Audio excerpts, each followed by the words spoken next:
Κύριε συνάδελφε, έχετε το λόγο. Ευχαριστώ, κύριε Πρόεδρε. Από την αθανασία του Εγάλεο, το νερό του Καματερού μέχρι τον Αρτέμι Σόρα είναι βεβαιωμένο και διαπιστωμένο ότι πάντοτε θα υπάρχουν ευκολόπιστοι άνθρωποι. Η τελευταία όμως περίπτωση έχει μια ποιοτική διαφορά. Ο συγκεκριμένος κύριος, ο συγκεκριμένος απατεώνας καλύτερα, έχει φτιάξει και πολιτική κίνηση.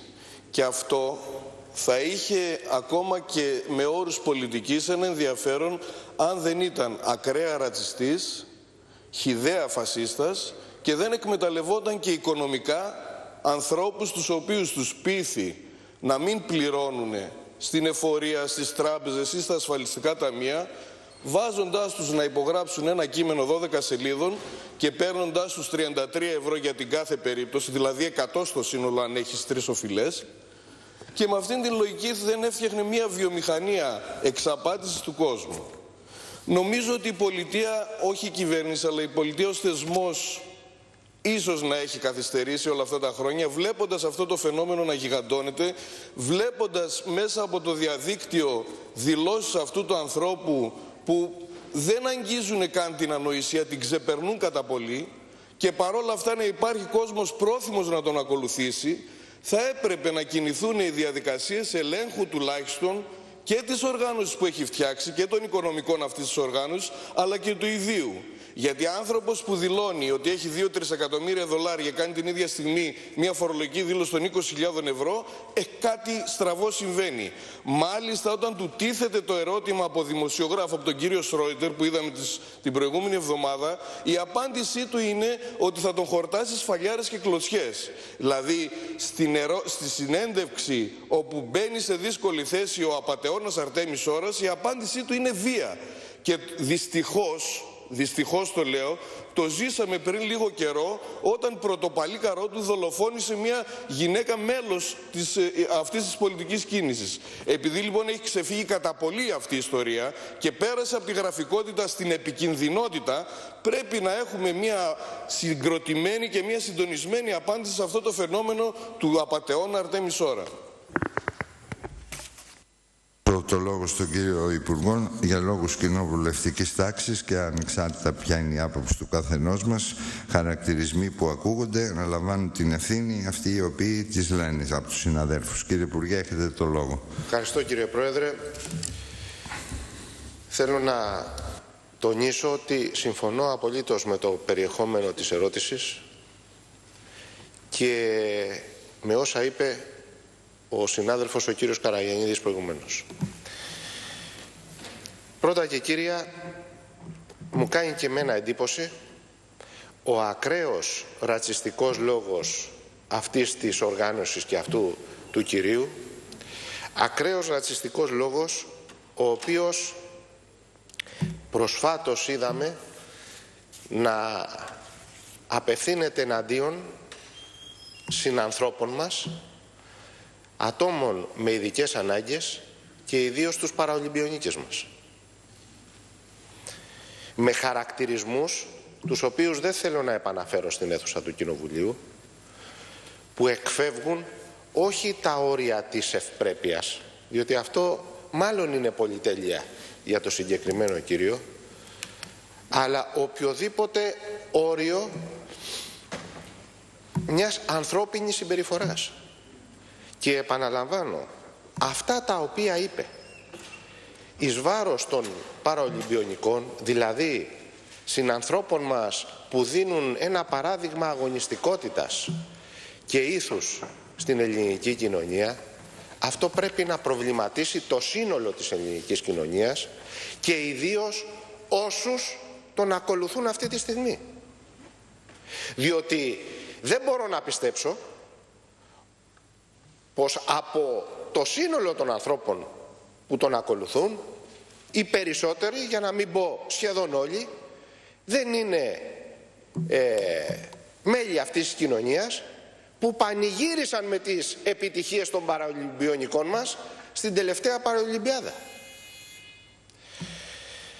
Θέλω να πω λοιπόν, για να σας ενημερώσω κύριε συνάδελφε, ότι αυτή την ώρα έχουν σχηματιστεί 4 ποινικές δικογραφίες οι οποίες εξετάζονται αυτοπροσώπως από τον αρμόδιο εισαγγελέα πλημελιωδικών που τις έχει χρεωθεί, βρίσκονται στο στάδιο της προκαταρκτικής εξέτασης, όπως επίσης έχει ασκηθεί ανέρεση από την εισαγγελέα του Αρείου Πάγου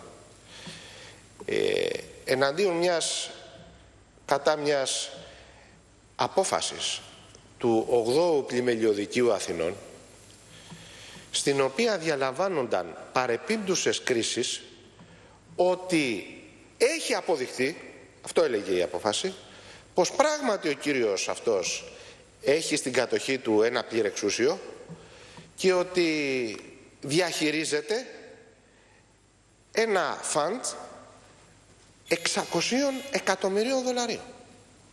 Αυτά, παρεπίμπτουσες κρίσεις, αυτές είναι δικαστικής απόφασης, την οποία δικαστική απόφαση ανέμιζε αυτός ο κύριος ότι η ελληνική δικαιοσύνη αναγνωρίζει ότι είναι διαχειριστής αυτού του χρηματικού ποσού. Εδώ λοιπόν θέλω να πω το εξής. Αμέσως όταν πληροφορήθηκα την ύπαρξη αυτής της απόφασης, ζήτησα να μου κοινοποιηθεί η απόφαση στο γραφείο μου. Και την επομένη μέρα τη διαβίβασα στην εισαγγελέα του Αρείου Πάγου για να γίνουν όσα έγιναν. Πρωτοβουλία της κυβέρνησης ήταν η διαβίβαση της απόφασης αυτής στην εισαγγελία του Αρείου Πάγου και εξαιτίας αυτής της κοινοποίησης και της ενέργειας στην οποία προέβην, στις 5 Ιανουαρίου αν θυμάμαι καλά, έχει ασκηθεί πλέον η ανέρεση και ευελπιστώ ότι αυτή η απόφαση θα ακυρωθεί. Βλέπω ότι έχω περάσει, κύριε Πρόεδρε, απλώς να ολοκληρώσω όσον αφορά τα ποινικά και όλο αυτό το θόρυβο που είχε γίνει. Θέλω λοιπόν, κύριε συνάδελφε και κύριε Πρόεδρε και κύριοι συνάδελφοι, να αναφέρω ότι η κυβέρνηση αμέσως μόλις έλαβε γνώση αυτής της απόφασης ενήργησε και ήδη υπάρχουν αποτελέσματα. Εντύπωση όμως μου προκαλεί το γεγονός ότι αυτή η απόφαση, η οποία αφορούσε και σημαίνον στέλεχος της Νέας Δημοκρατίας και της σημερινής αξιωματικής αντιπολίτευσης, η οποία εκδόθηκε το 2013, δεν απασχόλησε ούτε το τότε κυβερνητικό κόμμα τη Νέα Δημοκρατία, ούτε τον Υπουργό Δικαιοσύνης, ο οποίος είχε υποχρέωση να κάνει αυτά που έκανα εγώ μέσα σε 12 ώρες. Και επί 2 χρόνια υπήρχε αυτή η απόφαση και κανένα κυβερνητικό στέλεχος δεν είχε πάρει την πρωτοβουλία να κάνει το αυτονόητο. Να την κοινοποιήσει όπως έκανα εγώ στην εισαγγελέα του Αρείου Πάγου για να γίνουν τα νόμιμα. Το λέω αυτό, κύριε Πρόεδρε, διότι αφού έγιναν όσα έπρεπε να γίνουν από την κυβέρνηση, η Νέα Δημοκρατία εξέδωσε μια ανακοίνωση στην οποία εγκαλούσε την κυβέρνηση για καθυστερήσεις. Αυτό. Εμείς όταν να κάνουμε το κάναμε σε 12 ώρες. 2 χρόνια κυβέρνηση, λέω, η Νέα Δημοκρατία, και 3 συνολικά δεν είχε καταλάβει τι συνέβαινε και δεν είχε καταλάβει τι συνέπειες είχε για την ελληνική κοινωνία αυτή η απαράδεκτη δικαστική απόφαση.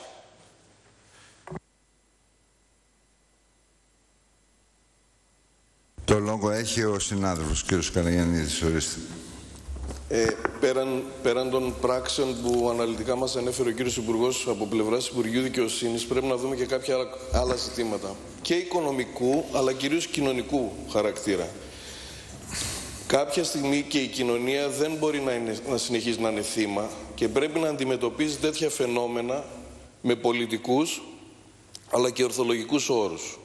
Όταν λοιπόν το Υπουργείο Οικονομικών της Αμερικής στέλνει επίσημο έγγραφο που λέει ότι τα χρεόγραφα αυτά είναι πλαστά, όταν η Τράπεζα της Ελλάδος ενημερώνει ότι αυτά τα χρεόγραφα είναι πλαστά, όταν κανένας δεν μπορεί να αιτιολογήσει ένα τέτοιο χρηματικό μέγεθος και παρόλα αυτά βρίσκονται κάποιες χιλιάδες συμπολίτες μας που πιστεύουν αυτά τα παραμύθια, τότε έχουμε πρόβλημα.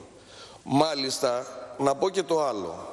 Όταν καλλιεργείται επί πολλά έτη η 3.000ετής μας ιστορία, ότι είμαστε έθνος ανάδερφο, ότι ως γενιά, ως εθνότητα, ως εθνική ομάδα είμαστε μοναδικοί στον κόσμο, τότε δίνουμε πρόσφορο έδαφος σε ανθρώπους σαν τον Σόρα να λένε σε βίντεο και να το παρακολουθεί ο κόσμος από κάτω χωρίς να του κάνει ούτε μία ερώτηση ότι ο Μέγας Αλέξανδρος καμπυλώνει το χρόνο και μπορεί να κερδίζει 11 μάχες ταυτόχρονα. Αυτό έχει να κάνει με μία μεγάλη ιστορία που αφορά την παιδεία μας τα τελευταία 100 χρόνια και το ανέβασμα της ελληνικής ταυτότητας σε ύψη δυσθεώρητα, ώστε ο κάθε απατεώνας Αλμπάνης να εμφανίζεται και να λέει το παραμύθι του. Πρέπει λοιπόν να αντιμετωπίσουμε και τους μύθους, αλλά και αυτούς που εκτρέφουν τους μύθους. Και πρέπει και η δικαιοσύνη και η κοινωνία και οι πολιτικές δυνάμεις σε τέτοια φαινόμενα να είναι συντονισμένοι και να τα αντιμετωπίζουν συντονισμένα. Δεν μπορούμε λοιπόν να αναλύουμε για το τι είναι ο Σόρας και ποιος τον υποθάλπει, αν υπάρχει τέτοιο πράγμα, αλλά πώς θα αντιμετωπίσουμε τα δικά του ψέματα, τις δικές του απατεωνιές και πώς γρήγορα θα τελειώνουμε με τέτοιες ιστορίες. Για να κλείνω, υπάρχει πολύ αφορό έδαφος στο να πιστούμε για το οτιδήποτε. Εάν δεν κυριαρχεί ο ορθός λόγος, και κυρίως αυτό το κάνει και η δικαιοσύνη μέχρι τώρα και θα έπρεπε να το κάνει και στο παρελθόν, αν δεν κυριαρχεί ο ορθός λόγος θα φτάνουμε σε τέτοια αποτελέσματα. Και αυτά τα αποτελέσματα, ξαναλέω, τα είδαμε και στο παρελθόν. Τα είδαμε όμως στο παρελθόν σε έναν βαθμό εξαπάτησης απλώς ανθρώπων για να τους πάρουν τα χρήματα. Εδώ ο Αρτέμις Σόρας έχει αποκτήσει πολιτικό υπόβαθρο. Και είναι πολύ επικίνδυνο άνθρωποι σαν τον Αρτέμι Σόρα, ιδίως και εμένα με λυπεί όταν εκφράζει τέτοιες ρατσιστικές απόψεις για τα άτομα με αναπηρία, να μην σηκώνεται όλη η κοινωνία και να τον πάρει με τις φέτρες. Δεν μπορεί να ακούγονται αυτές οι εκφράσεις από δημόσιο στον αέρα ότι τα άτομα αυτά δεν είναι ανθρώπινες υπάρξεις, ότι δυσφημίζουν τους Ολυμπιακούς Αγώνες και δεν θα έπρεπε καν να ζουν. Σε αυτήν λοιπόν την προσβολή η απάντηση δεν μπορεί να είναι μόνο δικαστική. Πρέπει να είναι και κοινωνική. Πρέπει να είναι κοινωνική και συντονισμένη για να εξαλειφθεί μια και έξω αυτή η ιστορία. Ευχαριστώ. Θέλετε να συμπληρώσετε κάτι, ορίστε. Συμπληρώσω, κύριε Πρόεδρε. Ευχαριστώ. Ο κύριος συνάδελφος στη δευτερολογία του έθεσε δύο ζητήματα. Την αντίδραση της κοινωνίας και την αντίδραση της δικαιοσύνης. Είχα σκοπό να αναφερθώ και στα δύο. Θέλω λοιπόν το πρώτον να εκθέσω έναν προβληματισμό. Και αυτός ο προβληματισμός θέλω να ακουστεί από αυτούς οι οποίοι ακολουθούν τον Αρτέμι Σόρα σήμερα. Αυτός ο άνθρωπος, κύριοι συνάδελφοι, προβάλλει έναν ισχυρισμό ο οποίος ξεπερνά τα όρια της τερατολογίας. Και ποιος είναι αυτός? Ότι διαχειρίζεται 600 δισεκατομμύρια δολάρια με τα οποία θα πληρώσει το δημόσιο και ιδιωτικό χρέος των Ελλήνων. Πείτε μου, ποιος λογικός άνθρωπος, και πιστεύω ότι όλοι είναι λογικοί άνθρωποι σε αυτόν τον κόσμο, διαθέτουν ένα ποσοστό λογικής που τους επιτρέπει να αντιληφθούν ότι αυτό από μόνο του είναι απάτη. Ποιος είναι αυτός που έχει 600 δισεκατομμύρια δολάρια και θα πληρώσει το δημόσιο και ιδιωτικό χρέος? Και γιατί δεν το κάνει? Και γιατί δεν το κάνει αφού τα έχει και παριστάνει το σωτήρα του έθνους? Εκείνο όμως που πρέπει περισσότερο να προβληματίσει είναι το εξής. Αφού έχει αυτά τα 600 δισεκατομμύρια, γιατί βάζει αυτούς τους δυστυχείς ανθρώπους και πληρώνουν συνδρομές? Δηλαδή δεν τον ρώτησε κανένας από αυτούς που του ζητάνε να δίνουν 30, 100, 200 ευρώ? Εσύ έχεις 600 δισεκατομμύρια. Τα 100 ευρώ τα δικά μου ζητάς για συνδρομή εγγραφή στο κόμμα ή για να κοινοποιήσουμε ένα εξώδικο στην εφορία?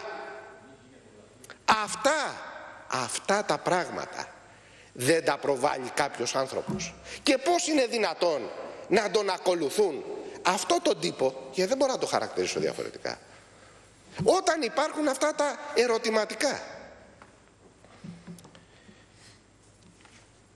Θέσατε όμως και το θέμα της δικαιοσύνης. Θεωρώ ότι η δικαιοσύνη έχει κάνει αυτά που έπρεπε να κάνει. Όμως, ως αρμόδιος υπουργός θέλω να σας πω ότι η δικαιοσύνη πρέπει να κινείται πολύ πιο γρήγορα από ό,τι κινήθηκε στην περίπτωση αυτή και να γίνεται η ασπίδα της κοινωνίας.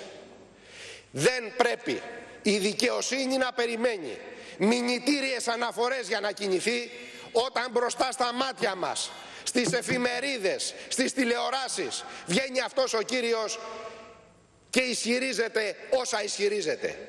Καθήκον των αρμόδιων εισαγγελέων είναι αυτεπαγγέλτος να επέμβουν την ίδια στιγμή και να σταματήσουν αυτό το φαινόμενο και να στυλιτεύσουν αυτές τις συμπεριφορές.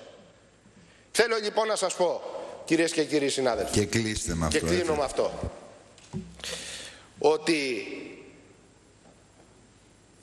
η δικαιοσύνη επιτελεί το έργο της.